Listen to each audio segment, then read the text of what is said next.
We start with a powerful debut stage with a dolphin that likes to snipe you in the distance with prolonged persistence, with a Master Ace supporting these groups of dolphins, with the tanky pushers, and a fearless reindeer hungry for destruction. No Return Flights is on Cutpurse Coast, in the 6th and final stage in the subchapter, with other iconic stages like Procrastinator Parade, another spam stage with the infamous Arost, and Seabreeze Salon with even more spam.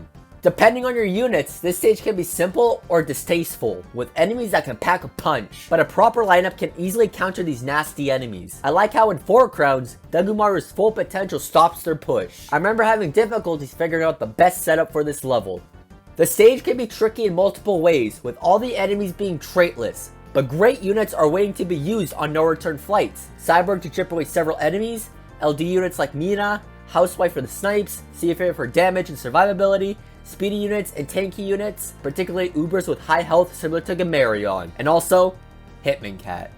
Wave units can significantly help chip away the Anteater with Matic Macho Legs, Slime, Hermit, etc. In the 2nd stage of Body and Soul, Gasoline Decay is a glorious spam stage where the enemies approach in high groups, destroying everything in sight with a solid amount of extraordinary pushing power that piles up with various blacks and aliens. The level itself is awful, with a ludicrous amount of stressful spam. It is a classic example of Ponos lacking in saying, hey, we must focus on detailing the backgrounds and putting high production quality on our music. So let's rush Body and Soul by adding various spam stages. DNA plantation. The vast player base despises this stage for the right reasons, undermining your progress and causing players high frustration due to the inability to beat an onslaught of fearsome foes. At least there's some good in this stage, only requiring 90 energy, which is lowest on the list. Over the years, new units and abilities have increased the odds of being Desolate Decay. Overall, Gestalt Decay is outdated, where talents can construct a guarantee win, but it is deadly if you don't know what you're doing. While doing this stage for the first time, I was hopelessly stuck and used the forbidden continue button. I regret doing that as I lived the rest of my life knowing that a crappy stage got the best out of me. I wish the best of luck to those who stumble on this terrible stage or any other level on this list. Oasis Graveyard is the 4th stage of IT Catacombs and frighteningly features our beloved bloodsucker, Professor A. It also has our most iconic Stories of Legends enemy, Bun Bun, but not just one, 2, with the first one that can take quite a beating. Oasis Graveyard is one of the most tedious stages where you slowly chip 2 Bun Buns with a Professor A who's constantly harassing you, slowly creeping to your base. It doesn't help that cash is scarce with non-existent peons and that the battle is consistently one-sided. The subchapter itself isn't too bad, having a surprise boost of Brawlo and a decent introduction to one of my favorite and funniest enemies, my boy Crowley. A rich cat would be highly recommended for the lack of cash, with at least 4 meat shields protecting you from those pesky Bun Buns with a feeling of infinite knockbacks. Cameraman can help stack damage. Rocat can tank and prolong Professor A's progress at the start with the addition of chipping the Bloodsucker at the end. Mina or other expensive LD can be decent for Professor A, only recommended with a rich cat. Sando is optional, but can become a double-edged sword.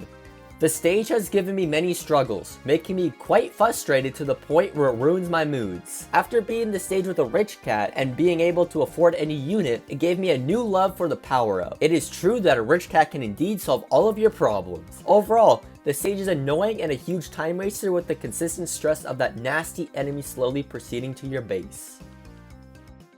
Hell Oasis is another debut stage featuring the fattest angelic piggy named Winged Piggy. The level is the final stage of Beyond the Savannah. And not just that, we also got a fun Aros causing an extensive ruckus where the current situation changes, facing 2 heavy pushers simultaneously. Heaven Oasis is doubly the worst debut stage in Stories of Legends, followed by this horror flick.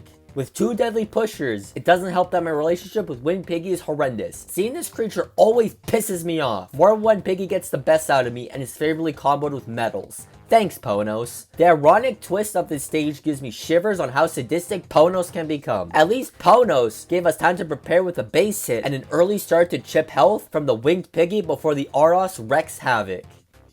The best chance to complete this diabolic mess is to use Ramen with his excellent resistance, Cyborg, who counters the weakening of Winged Piggy and chips the Aros quite well, but be cautious with her high cost. Pizza can help with Aros being able to outrange by taking out peons. Cyberpunk massively helps with his crowd control, and it ended with a defense combo to tank the push.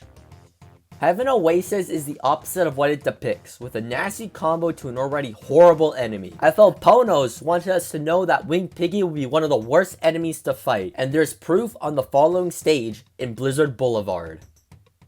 After completing Heaven Oasis, the next stage isn't any better. It features 3 times the number of devilish piggies with a combination of Mr. Dumpster, one of the vilest enemies in the game, rendering most units ineffective. Like Heaven Oasis, Shiver Junction has another nasty duo, and to make it worse, I had one of the worst experience with this level with using 5 continues that pushed me to my edge with frustration, rage, and embarrassment. What mostly agitates me is my unit's constant bullying and not getting a clear hit with Mr. Garbage's ugly backliner appearance.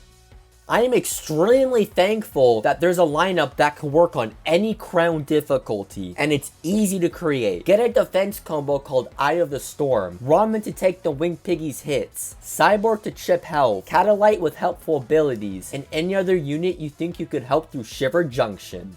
Overall, this stage is beyond a disaster with several trashy enemies. This level has given me enough trouble to where many UL stages are better than this crap. Shiver Junction will likely remain among the worst SOL stages I have ever played. Love Trial Lane is a fearsome level with a group of awful enemies with spam layer on top of the cake. It is one of the worst SOL stages that stays consistent with its reputation with 2 Mr. Moles, Zemmel, and Zangroos that butcher your base. This is easily the most despicable stage in Stories of Legends, with the appearance of the worst enemy with a horrible, annoying, tedious spam with undisclosed amounts of Zangroos. There's also luck involved with killing the Zemmel, with a unit fortunate enough to strike with Zombie Killer making it more tedious on top of Mr. Pillock. I suggest using high damage anti-red to kill the Reinhardt quickly, and for a better chance of a Z kill, a tanky zombie killer like Wushu Cat and Holy Blast. And you can also use a Wake Up Bahamut to beat down the base speedily and away from Mr. Garbage. It was a journey going through Love Trial Lane on 4 crowns, consistently getting my ass kicked. It took over a week to complete. I lacked the motivation and determination to beat this repulsive stage on higher crowns, so I continued on Cutpurse Coast instead.